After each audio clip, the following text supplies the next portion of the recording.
아울리치는 기도하는 것만큼 은혜를 받는 것이죠. 그래서 여러분들이 어디를 가든지 갈 때마다 또 우리가 해야 될 사역을 놓고 만나야 될 영혼들을 놓고 또 선교지와 선교사님들을 놓고 우리가 계속해서 기도하는 우리 대전 오늘의 식구들이 되기를 주님의 이름으로 축복합니다. 특별히 아울리치를 한 번도 가보지 않았다, 이런 분들은 하나님의 콜링인 줄 아세요. 이번에는 아울리치를 다 가셔야죠. 내 인생에 아울리치를 통한 그 은혜와 하나님의 특별한 경험을 하지 못한다, 그는 내 신앙생활에 뭔가가 적신호가 있는 것과 똑같은 거죠. 하나님은 하나님의 아울리치를 가는 것이 뜻일까 아닐까는 기도할 필요도 없어요. 믿음으로 순종하면 환경이 열리고 재정이 채워지고 또 문이 열리는 그런 것을 우리가 인생 가운데서 경험해야죠. 그렇게 아울리치를 경험하고 나면 이 땅 가운데서의 삶을 또 우리 일상을 살아가는 것은 사실은 큰 어려움이 없는 것이죠. 오늘 우리가 거짓자와 사랑받는 자녀 이제 마지막 말씀입니다. 그래서 6월달, 우리 7월달, 8월달은 우리 여호수아 말씀을 가지고 구약의 사도행전이라고 하는 여호수아 말씀을 가지고 우리가 이 영적인 시즌을 어떻게 승리하며 또 돌파하며 나갈 수 있을 것인가, 영적 전쟁과 또 하나님의 나라의 또 관점에서 여호수아 1장서부터 24장까지를 한번 강해를 해보려고 합니다. 오늘 말씀이 이제 우리가 시리즈는 마지막이죠.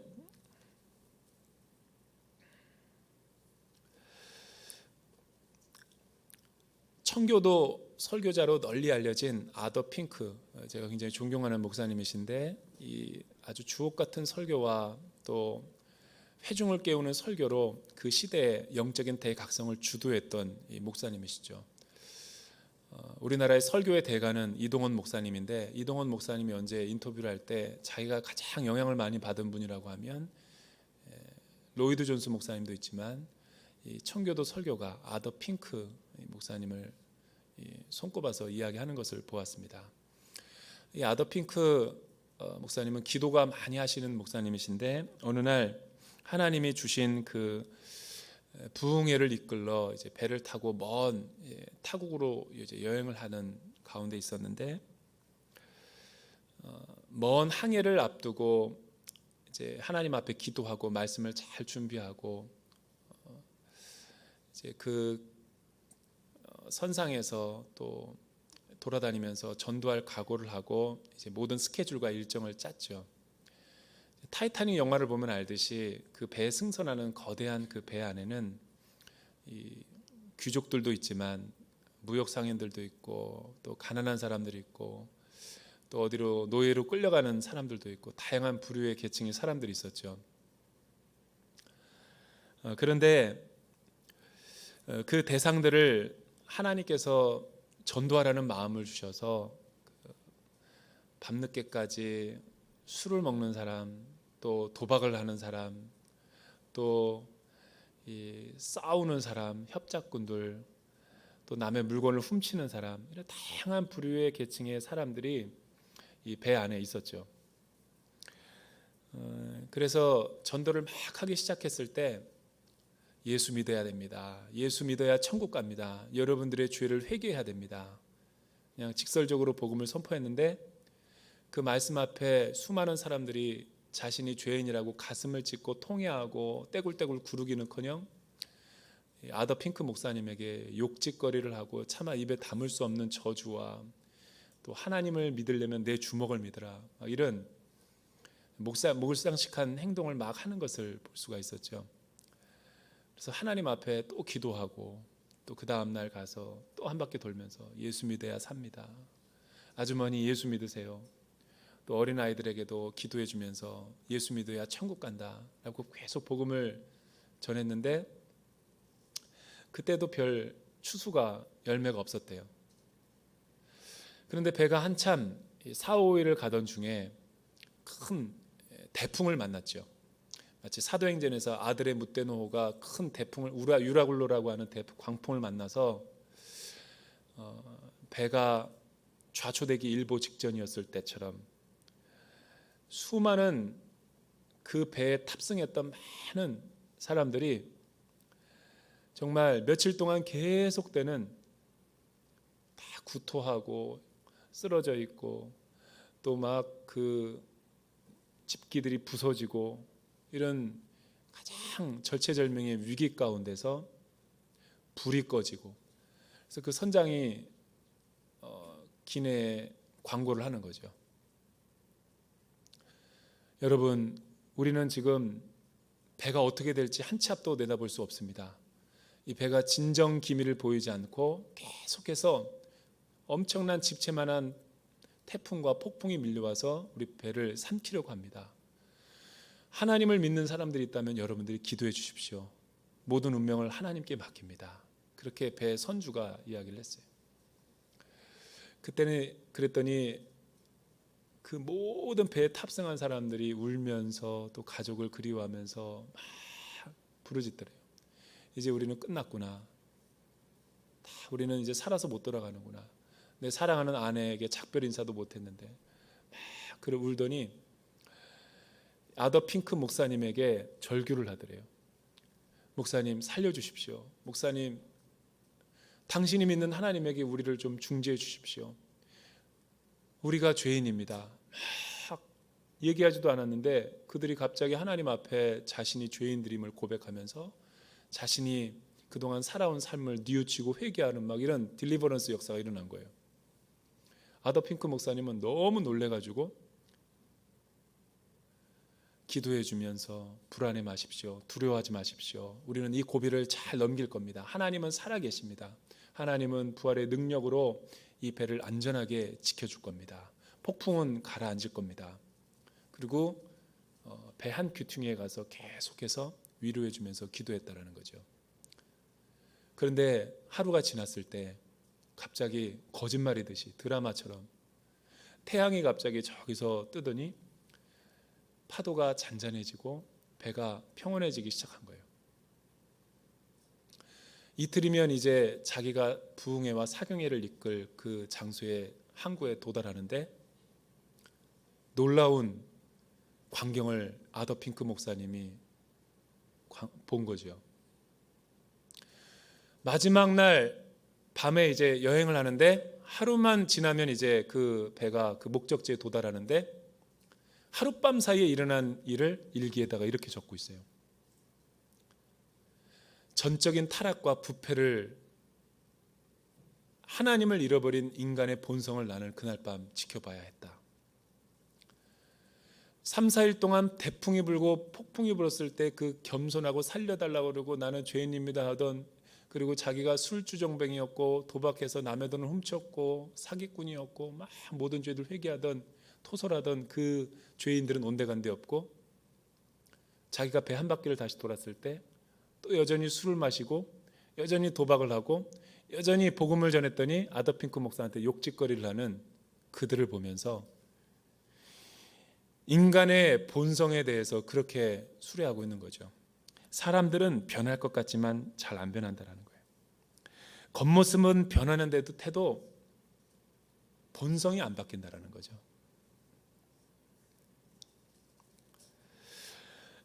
이 문제를 지적하면서 아더 핑크 목사님은 신론과 죄론을 우리에게 소개를 해주고 있어요. 하나님 앞에서 인간이 죄인이라는 것은 그 죄의 문제와 인간의 문제를 인간 스스로가 그 문제를 해결할 수 있고, 또 악한 본성을 우리의 노력과 우리의 훈련과 우리의 의지로 그것이 개선이 되는 것이 아니라 더 악화가 되고 심각한 문제 가운데 빠지게 된다는 것이죠. 왜 많은 사람들이 오늘날 현대인들이 수많은 죄악의 사슬들을 끊지 못한 채 도덕적 위기 가운데 빠져 있는가? 여러분, 왜 그리스도인들이 구원받고 나서 지속적으로 죄의 유혹과 또 악한 본성에 지속적으로 무너져 버리는가? 구원론적인 관점에서 우리는 진지하게 하나님 앞에 내면을 성찰해 볼 필요가 있는 것이죠. 악한 습관들, 옛사람, 예수님을 믿기 전에 내가 계속해서 하나님을 불순종하고 반역하고 대적하던 그 원수 맺은 그 죄의 본성들, 뿌리들. 예수 믿고 나서도 또다시 술의 유혹과 또 담배의 유혹과 이 주초 문제가 끊이지 않고, 어떤 사람은 이 성적인 문제, 또 어떤 사람은 이 중독의 문제, 또 어떤 사람은 이 예수 믿고 자기가 많이 회복되고 치유되고 변화되었다라고 생각하는데, 이 어떤 또 극한 상황에 이르면 이 분노와 조절이 안 되고, 또 이 언어가 순화가 안 되고, 독설과 또 막 이 시니컬하고 냉소적이고 이 말에 상처가 있는 사람들 있죠. 여러분들은 없어요? 뭐 식사 교제나 사람들과 사회적으로 교제하다 보면 어떤 사람이랑 대화해 보면 참 편해요. 그리고 신뢰가 가고. 근데 어떤 사람은 계속해서 앉아서는 있지만 이 말 하나하나에 의도가 있고, 말 하나하나가 이 쓴뿌리와 상처와 가시가 돋친 것 같고, 냉소적이고 시니컬하고 비판적이고, 하여튼 내가 인간이 표현할 수 있는 언어는 다 표현했나? 어쨌든 뭐 기분이 안 좋은 만남들 있죠. 언어가 이중언어 쓰는 것 같고, 신뢰가 안 가고, 관계 맺기가 참 힘든 부류의 사람들 있죠. 왜 계속해서 교회 다니고 신앙생활하고 하나님을 열심히 하고 큐티 하는데도 왜 이런 일들이 반복되고 있는가? 그리고 근원적으로 한번 하나님 앞에 질문해 볼 필요가 있죠. 나는 목사인데 내 얘기하는 거예요? 우리 부목사님 얘기가 아니라. 나는 선교사인데, 나는 신앙의 경륜이 굉장히 오래 있는데 왜 나는 이렇게 변하지 않을까?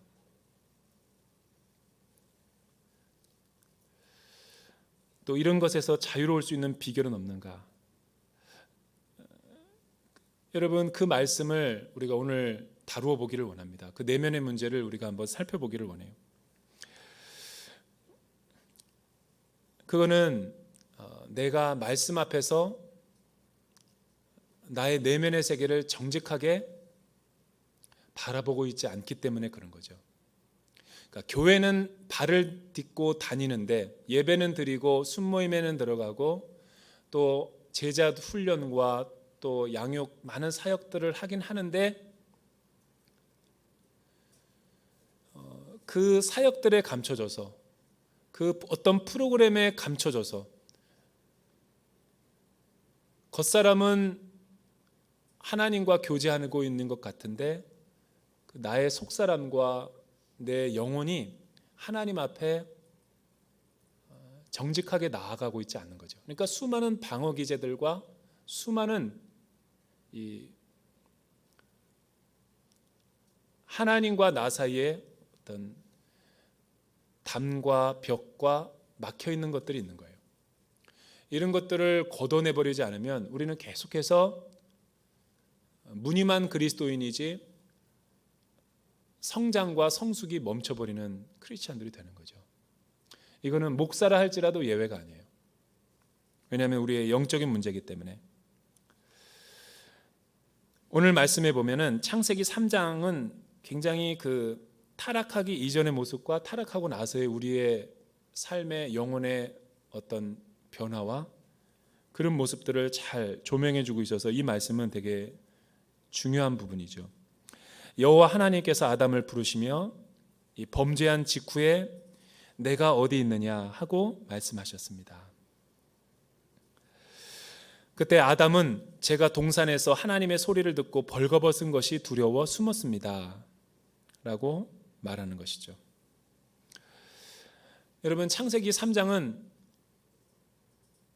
하나님과 우리와의 그 관계성에서 인간의 타락을 어떻게 묘사하고 있는가, 세 가지로 압축 설명을 하고 있는데 7절에 보니까 이 타락하고 난 뒤에 첫 번째 나타나는 현상이 자기의 몸이 벗은 줄 알고, 우리의 영혼의 모습이 하나님의 말씀에 불순종하고 선악과를 따먹은 뒤에 첫 번째 나타나는 심텀은 뭐냐면 자기의 모습을 상실해 버렸다라는 거예요. 자기 본래의 모습을 잃어버렸다라는 거죠.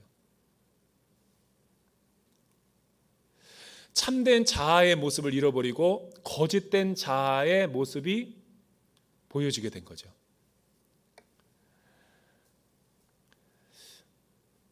자기 본래의 모습을, 하나님과의 관계성이 깨어지고 난 뒤에 자신의 본래의 모습을 잃어버리고 거짓된 자아에서 거기다가 덕지덕지 무화과 나뭇잎으로 거짓된 과장과 포장으로 자신의 인격을 감싸고 자신의 내면의 세계를 감추고 내고 정직하게 드러내지 않으려고 하는 본성이 이때부터 생긴 거예요. 우리 순모임이 매번 모이고 매번 말씀 공부하고 매번 교제하는데 내 삶에 변화가 없고 성숙이 없고 성장이 없다? 그거는 그런 모습이에요.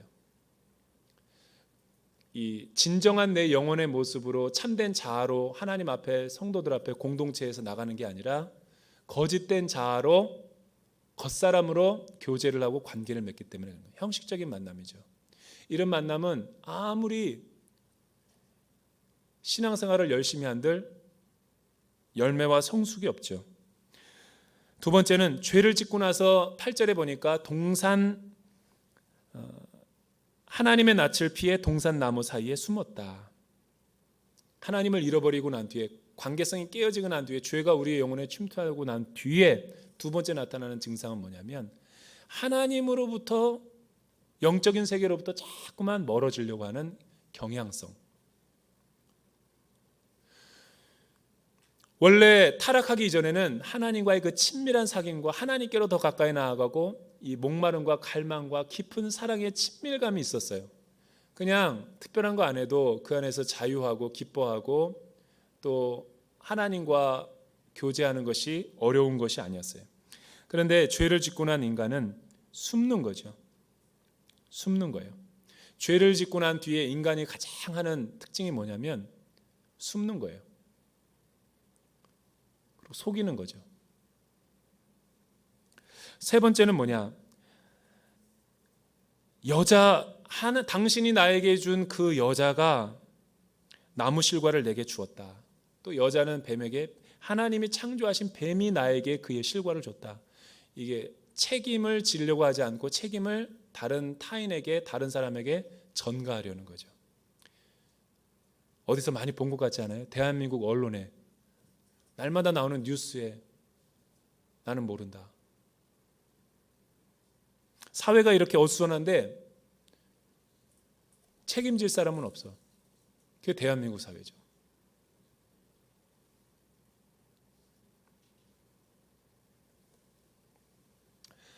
검찰에 딱 앞에 설 때도 떳떳해요.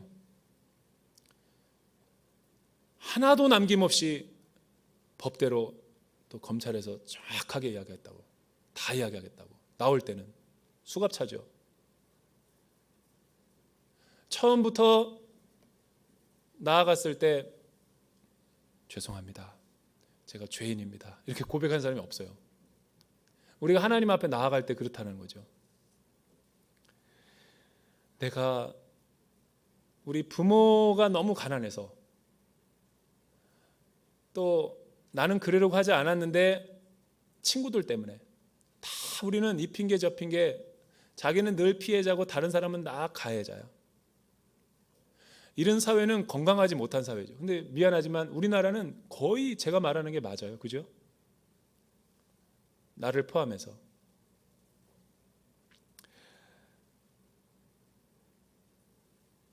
그런데 은혜를 받으면,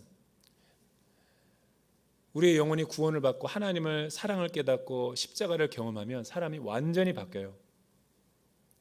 완전히 바뀌는데 어떻게 바뀌냐면 내가 죄인입니다. 그래서 하나님 앞에 나오는 사람의 첫 번째 반응은 뭐냐면 회개죠. 자기가 하나님 앞에 얼마나 죄인인가를 완전히 철저하게 깨닫는 이 초월적인 역사가 일어나는 거죠. 그거는 우리 인간의 노력이나 의지로 되는 것이 아니에요. 성령님이 진리를 통해서, 말씀을 통해서 조명하여 주시고 비춰주시고 내 내면에 터치해 줘야지만이 깨닫는 거예요. 이 겉사람이 아니라 속에 있는 영이, 하나님의 말씀이 터치가 돼서 강력한 임재를 경험할 때 우리는 하나님 앞에 소나기 같은 눈물을 흘리는 거죠. 우리 다 주님을 그렇게 만나는 거예요. 여러분, 복음을 믿고 십자가를 경험하고 하나님과의 관계성이 회복된 사람들은 믿음으로 말미암아 이 과정이 없이는 우리가 주님을 안다라고 할 수 없는 거죠.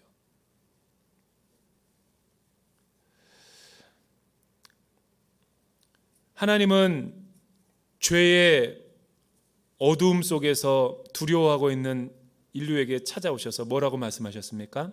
9절에 보니까 여호와 하나님께서 아담을 부르시며 내가 어디 있느냐라고 말씀하셨다. 이 말씀이 본문 주애와 강해를 통해서 무슨 뜻인지를 정확하게 알아야지 거듭남이 무엇인지 아는 거죠. 이 말씀에서 우리가 주목해 볼 것은 죄에 빠진 아담과 창조주 하나님과의 관계가 아담이 하나님께 온 것이 아니라는 거예요. 하나님이 죄에 빠진 인간에게 찾아오신 거죠. 어두움에 빠져 있고 절망하고 체념한 인류에게 주님이 빛으로 오셔서 우리를 불러내시는 거죠. 그거를 성경에서는 구원이라고 그런 거예요. 여러분, 하나님을 잃어버린 현대인들은 빛으로 나오기는커녕 어둠 속으로 계속해서 늪으로 빠져들어가는 거죠. 하나님을 잃어버리고 난 뒤에 우리의 본성이 어떻게 변질되냐면 빛보다는 어둠을 좋아하는 거죠. 어둠 속에서 우리는 이 영적인 문제보다는 이 내면의 세계보다는 믿음의 세계보다는 겉사람의 모습, 왜냐하면 하나님을 잃어버리고 나서 참된 자아를 상실해버렸기 때문에 거짓된 자아가 추구하는 것은 육체적이고 육신적이거든요. 육신은 눈에 보이는 것이고 외적인 타이틀이고 하나님 앞에서 인정받는 모습이 아니라 사람이 나를 어떻게 보는가의 타인의 시선을 의미하기 때문에 이 사회 속에서 인정받으려는 그 자아 욕구가 굉장히 눈에 띄어진 거죠. 참된 자아의 모습이 수치가 들었기 때문에 그 부분은 무화과 나뭇잎으로 가리고 사람들과 세상에서 인정받고자 하는 이 외적인 타이틀에 눈이 떠짐으로 말미암아 계속해서 우리는 육체의 본성이 하나님을 향하기보다는 세상과 인본주의적으로 가는 거예요. 여러분, 하나님을 떠난 인류가 우리가 이 세상에서 70년, 80년 추구하는 궁극적인 목적들이 무엇입니까? 남녀노소를 불문하고 대학생들이나 우리 이제 은퇴하신 분들에게 다 물어보면 추구하는 가치들이 뭐예요? 하나님 빼고 대동소이해요. 자기 이름이 유명해졌으면 좋겠고 자기 자식들이 유명한 대학 갔으면 좋겠고 내가 못한 꿈을 우리 자식들이 다 이루어졌으면 좋겠고 내가 노년을 연금을 좀 많이 받고 또 내가 하고 있는 이 사업이 조금 잘 번창해서 물질로 어려움 당하지 않았으면 좋겠고 또 내가 집을 조금 더 많이 사서 건물, 이 창조주 위에 그 건물주 위에 올라가 가지고 내가 그 건물의 임대료를 받아서 내 노년이 좀 편했으면 좋겠다. 아플 때 그 임대료 받아가지고 병원도 가고 또 가끔 가다가 조금 해외도 좀 돌아다니고 또 자녀들에게 조금 이렇게 좀 돈도 주고 이런 게 우리 일상생활에서 우리 대한민국 사회가 추구하고 있는 모습들 아닌가요? 그것이 뭐 잘못됐다 틀렸다는 얘기는 아니라 우리가 직장 생활하고 있는 막 취업 준비생이었다가 직장에 들어가면은 정신없이 돌아가는 이 세상의 이 순환 논리 가운데서 속력을 내면서 막 이 고지를 점령하고자 하는 이유가 뭐죠? 사회에서 인정받고 내 자아 실현도 하고 연봉도 많이 받고 또 성과도 실적도 좋아가지고 다른 사람들한테 평가도 좋게 받고 그리고 40대 중후반쯤에 임원으로 발탁이 돼서 나도 남들이 못하는 차도 좀 타고 월급도 좀 좋고 다른 사람들에게 존경을 받고 그렇게 하다가 또 뭐 많이 돈도 벌어놔서 호의호식하는 거 내가 너무 극단적인가? 그거는 내가 직장 생활을 안 해봐서 그런 거예요. 그런데 중요한 포인트는 뭐냐면 직장 생활하시는 어떤 집사님이 저에게 해준 아주 잊혀지지 않는 언어가 있어요. 목사님, 그분은 이제 다 사회에서 높은 위치까지 다 하고 치열하게 인생을 다 마무리하고 이제 은퇴하신 뒤에 그분이 깨닫는 걸 나한테 얘기해 주는데 이 말을 하더라고요. 굉장히 은혜 받았어요. 목사님, 제가 20대 때 평생을 거쳐서 35년 동안 회사를 위해서 헌신을 다하고 임원까지 하고 리타이어 했는데 50 중반 넘어가니까 이상한 현상이 하나가 있더라고요. 처음에는 내가 친구들보다 똑같이 스타팅 라인에 서서 막 치고 나갔는데 빨리 승진하고 빨리 성공하고 빨리 뭐 나가고 50쯤 되니까 마치 그 참새가 이렇게 그 전깃줄에 나란히 앉아 있는 것처럼 20년 전에 나보다 훨씬 뒤쳐졌던 사람들이 다 똑같이 앉아 있더라는 거예요. 거기서 자기가 직장에 비애를 좀 느꼈다라는 거예요. 그리고 이제는 육신이 다 노화가 돼가지고 쓸모없으니까 기계 부속품처럼 딱 갈아 끼고, 이게 뭐라 그러나 표현할 수 없는. 그러니까 여러분, 내가 이거를 하려고 그렇게 다른 사람들을 짓밟고 성공하고 올라가가지고 그렇게 나의 모든 것들을 불태워 버렸는가. 가정을 좀 돌볼 걸, 자녀를 좀 돌볼 걸, 조금 더 아내와 시간을 보낼 것. 죽기 전에 후회하는 51가지 책에 보면은 다 나와요.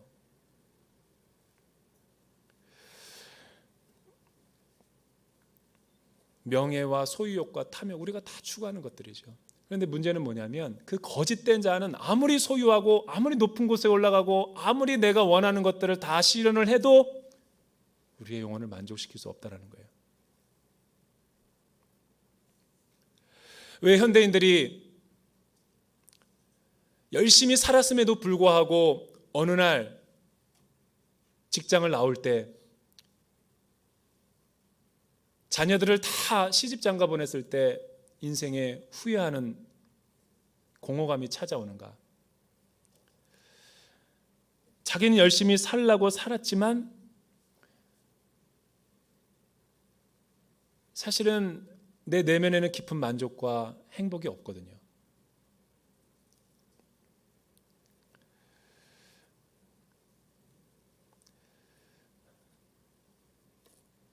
왜냐하면 그 거짓된 자를 만족시키는 그 소유와 탐욕과 명예와 성공과 이런 것들은 일시적으로 기쁨을 주고 만족을 주지만 또 가변적이라는 데 문제가 있어요. 그런 것들은 변하지 않고 계속 그런 것들이 내 곁에 있어서 나를 만족시키면 좋은데 이 세상은 불완전해서 그렇지 않아요. 그래서 돈을 벌었을 때는 기분이 좋죠. 남들한테 우쭐대다가 빚 보증 잘못 써가지고 돈을 다 잃어버리고 나서 위치가 내가 전락했을 때는 남에게 또 초라한 모습으로 서는 그 모습. 한때는 성공했지만 명예를 잃어버리고 나니까 가장 비참한 모습이 된 나 자신의 모습. 한때는 내가 회사에서 높은 위치지만 역전이 돼서 나보다 더 유능한 사람이 와서 내가 밑으로 내려올 때 늘 한결같지가 않다라는 게 문제라는 거죠. 이 거짓자의 문제는 거짓된 기준을 가지고 계속해서 그걸 의지해서 만족을 가지려다 보니까 우리의 모습이 괴물이 되는 거예요. 거짓된 자. 제가 실제로 40대 임원이 된 우리 친구를 상담을 했었어요. 대기업에. 우울증에 시달리고 불면증에 시달리고 약을 먹어야 되고 아무리 좋은 말씀을 해줘도 불안과 염려와 회사만 들어가면 회사형 인간이 되는 거예요. 그리고 회사를 나오면 강박관념과 쫓기는 삶, 분주한 삶. 그러면 또 만나가지고 제가 해주는 얘기 기도해주면 또 위로받고 불안해 떨고 자유하라 그래도 자유하지 못하는 것이죠. 왜냐하면 늘 이 젊은 사람들이 계속해서 치고 올라오니까. 그래서 그거는 잘못된 기준을 갖고 있기 때문에 잘못된 만족을 누리고 있는 거죠. 주님은 이런 우리가 어둠의 속에 있는 우리에게 빛으로 찾아오셔서 우리를 부르시는 거죠. 거짓된 자아가 아니라 어둠에서 빛으로 나오라는 거예요. 거짓된 자아에서 사랑받는 자녀로 나와 새로운 관계성을 맺자라는 거죠. 여러분, 우리가 우리 몸에 치장하고 있는 외적인 체면과 다른 사람들이 나를 인정해 줄 것 같은 우리 자녀의 내신 성적과 우리 자녀의 그 명문 대학의 그 타이틀이 내 영혼을 만족시키지 못한다라는 거예요. 그 무화과 나뭇잎을 벗어버리고 수치스럽고 부끄럽지만 하나님 앞에 정직하게 나아야지 내 영혼이 치유가 일어나는 거죠. 교회와 순모임과 하나님 앞에 예배드릴 때 말씀 앞에 그 영혼의 정직한 모습으로 나를 진단하지 않으면 우리는 이중적인 모습으로 가면 쓰고 신앙생활할 수가 있어요.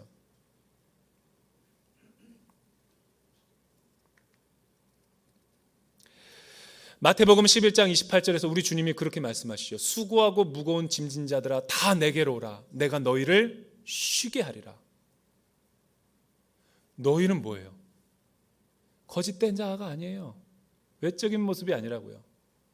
속사람 영혼의 모습이죠. 내 영혼이 참된 쉼을 얻게 하리라. 겉사람이 아니라 속사람이 하나님과의 올바른 관계성을 맺을 때 참된 만족을 누릴 수 있다는 거죠.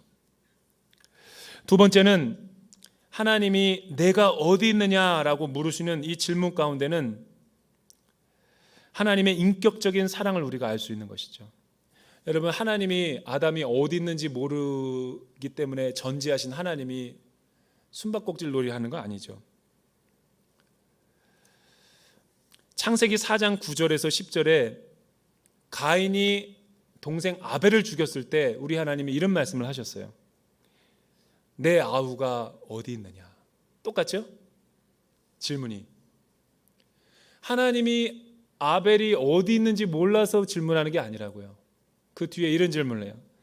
내 아우의 핏소리가 땅에서부터 내게 들린다. 이 말은 뭐냐면 내가 어디 있느냐라고 그런 것은 하나님이 다 알고 있는 거예요. 그러나 잃어버린 영혼, 겉사람이 아니라 너의 참된 자, 사랑받는 자녀로서의 모습이 어디 있느냐라고 질문하는 거죠. 원래 내가 너를 창조했을 때 그 하나님의 형상, 영광은 어디로 가버렸느냐 라고 물음을 통해서 하나님께서 잃어버린 우리의 자아와 관계 회복을 원하시는 구원의 필요성을 말씀해 주시는 거죠. 이 이야기를 듣고 우리 인간은 하나님 앞에 어떻게 반응해야 될까요?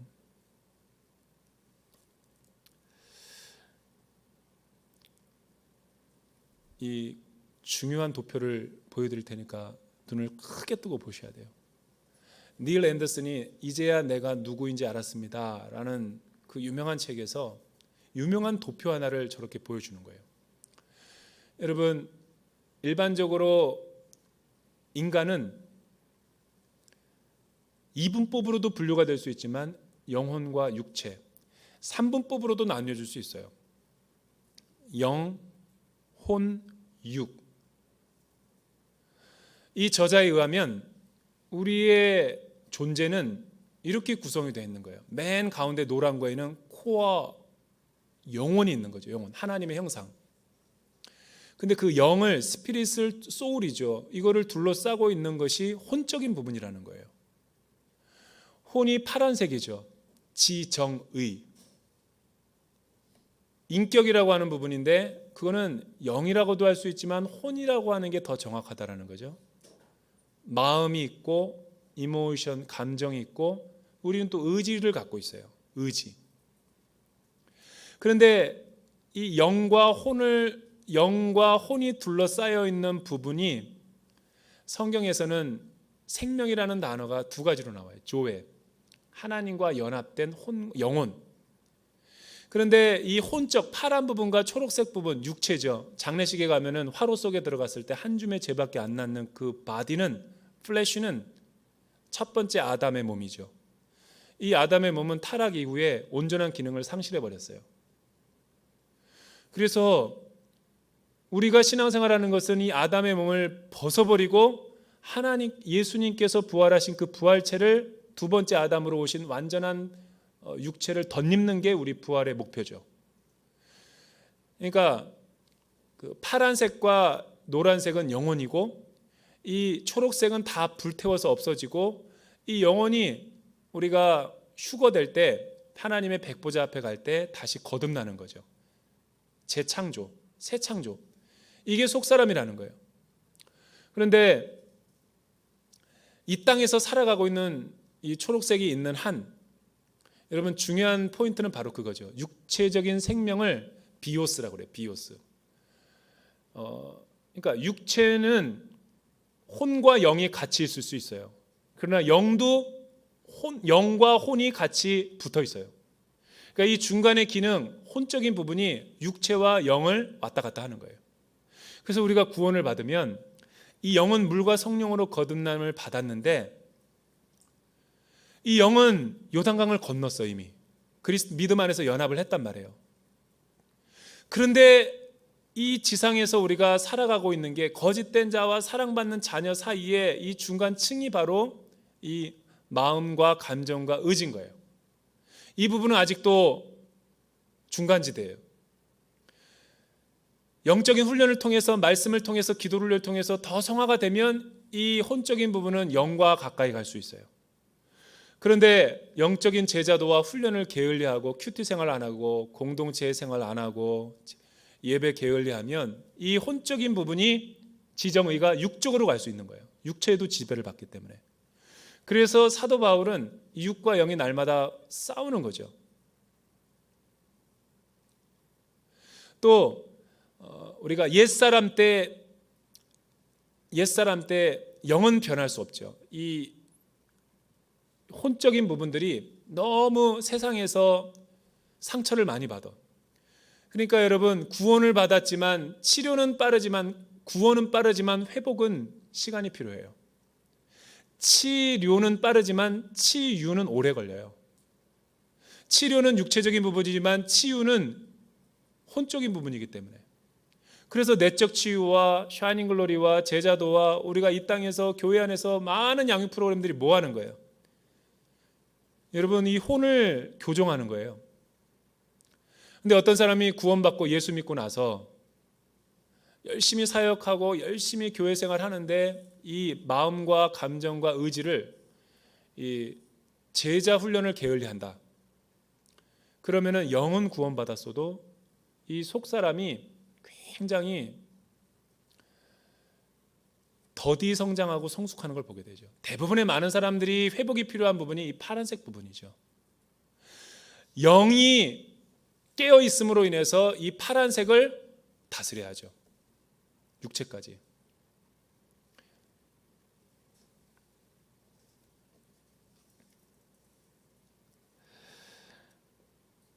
우리가 지난주에 사도 바울이 여러분 제가 5월달 동안 굉장히 설교는 제가 잘 못했지만 중요한 주제는 다뤘어요. 잃어버린 자아를. 왜냐하면 이런 걸 한번 제가 처음으로 대전에 와서 설교해 보는 거거든요. 나도 난생 처음. 성령님이 주시는 마음을 갖고 왜 우리가 교회 생활하는데 잘 변하지 않을까? 왜 교회 생활하는데 우리가 영혼의 회복이 없는가? 왜 변하는 것 같다가도 다시 돌아가는가? 그 이유를 보니 이 문제인 거라 보니까 야곱에서 이스라엘로, 외면 세계에서 내면 세계로, 니고데모의 종교성을 벗어버리고, 여러분 사울에서 바울로, 거짓된 자아에서 사랑받는 자녀로, 이 다이어 도표는 우리에게 무엇을 보여줍니까? 아무리 우리가 겉사람을 만족시키고 촌적인 부분을 여러분들이 육체적으로 아무리 내 환경이 육신적인 것들이 외적인 것들이 변화된다 그래도 내 속사람은 안 변해요. 그러나 거꾸로 내 영이 하나님과의 관계성이 친밀해지고 더 하나님의 그 은혜를 많이 받게 되면, 이 은혜를 받는다라는 것은 아울리치를 가거나 어떤 사역을 내가 섬기거나 하나님 예배를 참되게 드리거나 하나님을 제대로 예배하고 제대로 기도하고 말씀을 공부하고 순모임 가운데 제대로 내가 반응하고 공동체 안에서 겉사람이 아니라 속사람으로 진정성 있게 하나님 앞에 교제를 하면 내 영혼에 딜리버런스가 일어나다는 거죠. 그때부터 겉사람 중심이 아닌 속사람 중심으로 우리가 신앙생활을 할 때 비로소 우리는 내가 누구인지 정확하게 아는 거죠. 내 사랑받는 자녀는 절대로 외적인 기준으로 내가 평가가 될 수 없어요. 하나님 앞에서 말씀을 통해서 또 성령님과의 교제를 통해서 또 하나님을 인격적인 교제를 통해서 내가 누구인지 정확하게 알아가는 거죠.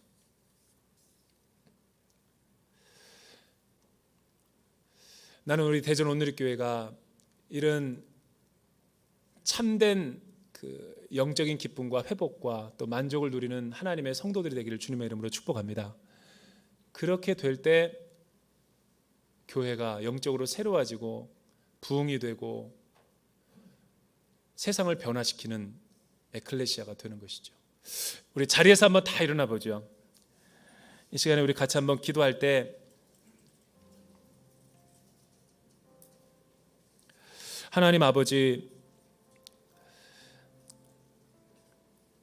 예수님은 잃어버린 내 자아의 모습을 회복시켜주기 위해서 이 땅 가운데 오셨고, 바울은 바리새적인 종교적인 환상 가운데 자기 의를 통해서 자기의 노력을 통해서 겉사람이 완전해짐을 통해서 자기가 의로워질 수 있다고 생각했죠. 그러나 열심을 가지고 겉사람을 만족시키기 위해서 이 거짓된 자아를 점이 없고 율법에 이르는 흠이 없도록 내가 최선을 다하면 다할수록 내면이 공허해진 거예요. 니고데모도 그랬죠. 야곱도 그랬죠.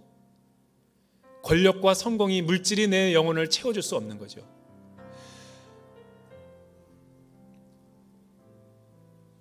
부유한 부자가, 어리석은 부자가 자기의 영혼의 문제를 그렇게 관심을 갖지 않고 소출이 많고 성공하고 부를 획득했을 때 더 많이 갖자, 더 많은 창고를 지어서 더 많이 채우자 했을 때